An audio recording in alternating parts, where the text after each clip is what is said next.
Spoutnik France. Autre éditions identification s'inscrire déconnexion 22h55 6 juillet 2018 accueil match et résultats actualité du mondial 2018 Kaliningrad Kazan Moscou Nijni Novgorod Rostov-sur-le-Don Saint-Pétersbourg Samara Charansk Sochi Volgograd Ekaterinbourg Multimédia Opinion Coupe du monde de football 2018 il aime les Bleus et la Russie, le fan numéro 1 Clément d'Antibes raconte sa passion à Spoutnik. Le supporter numéro 1 de l'équipe de France, connu sous le nom de Clément d'Antibes, a confié dans un entretien à Spoutnik ce qu'il a frappé en Russie, bien qu'il n'y soit pas pour la première fois, comment ses coqs l'aident à soutenir les Bleus et quelles aventures il a vécues sur le sol russe. Clément Tomaszewski, 70 ans, s'est rendu en Russie pour la première fois le 27 mars dernier, pour assister au match Russie-France à Saint-Pétersbourg. C'était son 41e pays qu'il a visité depuis le 16 juin 1982, le jour de son premier match à Bilbao en Espagne contre l'Angleterre, et d'ailleurs de sa première Coupe du Monde. Depuis 36 ans, il suit les Bleus partout où il joue. Interrogé par Spoutnik, Clément d'Antibes, ce supporter le plus fidèle des Bleus, fait part de son avis sur le parcours de son équipe favori, ainsi que de ses dernières impressions sur les villes russes et le peuple russe. Les Bleus et l'art de les soutenir à la Clément, je pense qu'on a commencé petitement les 3 premiers matchs, qu'on s'est réveillé contre l'Argentine, constate-t-il. Il faut à tout prix montrer une image un peu plus ambitieuse de l'équipe de France. C'est ce qu'on a fait parce qu'on bat l'Argentine de manière assez brillante quand même parce qu'on est mené de 1-1, on égalise puis on gagne finalement par 4-3, mais petit point d'interrogation parce qu'on prend 3 buts quand même. Lui, il ne monte pas dans les tribunes les mains vides. Clément d'Antibes est d'ailleurs célèbre pour ses coqs, censés porter chance à l'équipe de France. En France, c'est son fidèle compagnon Balthazar, mais il n'est pas le seul. J'ai un coq qui est en France et lui, c'est un vrai Balthazar français. Mais Balthazar, il a des cousins de partout. Ce qui est bon avec le football, c'est qu'il n'y a pas de frontières, aussi bien il n'y a pas de frontières pour les gens de couleurs différentes, que ce soit black, blanc, chinois ou quoi que ce soit. Il n'y a pas de frontières dans la religion pour moi, parce qu'il y a une communion entre tous les supporters, le football. Et pour eux, c'est pareil. Le coq de France ou de Russie, c'est pareil, ce sont des cousins éloignés, c'est ça qui est magnifique, explique-t-il à Spoutnik. Clément d'Antibes à Ekaterinbourg. Clément a reçu le coq en cadeau d'une jeune amie russe, Katia, et l'a appelé Baltarussia.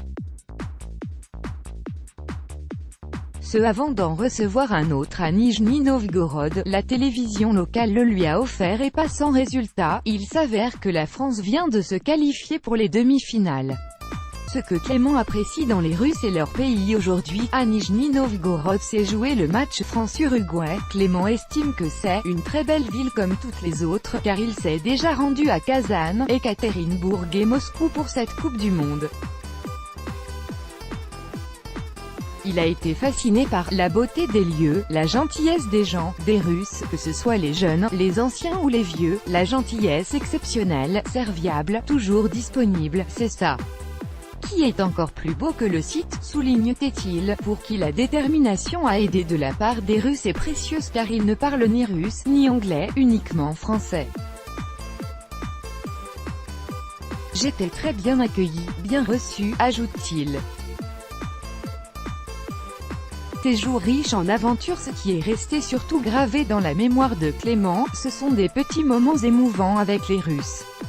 Je parle aucune langue à part le français et des fois je suis gêné, j'ai des problèmes pour prendre le métro, pour demander le taxi, avoue-t-il. Il se rappelle que lors de sa visite à Saint-Pétersbourg, une petite mamie l'a aidé à se débrouiller, elle m'a accompagné, elle est montée dans le taxi, elle a dit au taxi qu'il fallait que Clément aille à tel endroit, je suis arrivé, je veux payer le taxi mais le gars, il me dit, non, c'est la dame, elle a payé. On peut demander n'importe quoi, les gens ici, ils renseignent, ils sont vraiment d'une gentillesse exceptionnelle, s'étonne le supporter. Une Russie stéréotypée versus en vrai. Avant de venir en Russie, Clément a certes entendu parler du hooliganisme, régnant prétendument en Russie. Il explique qu'initialement, on parlait du hooliganisme parce qu'il y a eu des problèmes à Marseille entre les supporters anglais et les supporters russes, mais des problèmes comme ça, il y en a aussi bien quand les supporters de Paris, quand des supporters de Marseille. En France il y a Lyon contre Saint-Étienne, il y a des problèmes. Pourtant, depuis qu'il a débarqué le 13 juin à Moscou, il affirme n'avoir pas eu le moindre problème. La sécurité, on voit que c'est très sécurisé, donc c'est sécurisant aussi parce qu'on se dit que le risque d'attentat ou quoi que ce soit, une agressivité, pratiquement c'est risque zéro. C'est ça qui est rassurant, c'est quand on gagne un stade sans avoir derrière la tête le souci, l'appréhension qu'il y a d'autres problèmes. Malgré tout, on ne rencontre pas beaucoup de Français venus en Russie. Pour Clément, c'est une éternelle question. 8 Coupes du Monde depuis 1982, mais j'ai vu chaque fois qu'il n'y avait pas beaucoup de Français. Parce qu'en France il n'y a pas le culte de la Coupe du Monde. Il y a les Hollandais ou les Suisses ou les Allemands, c'est des hordes des supporters, c'est des nuées des supporters. On l'a vu contre le Pérou, le stade était rouge alors que nous les Français, on était quoi? 900, 800. On l'a vu contre l'Argentine, le stade Arena à Kazan, il était pour l'Argentine alors qu'on voyait à peu près un Français par-ci par-là. Les Français, il n'y en a pas beaucoup, conclut-il.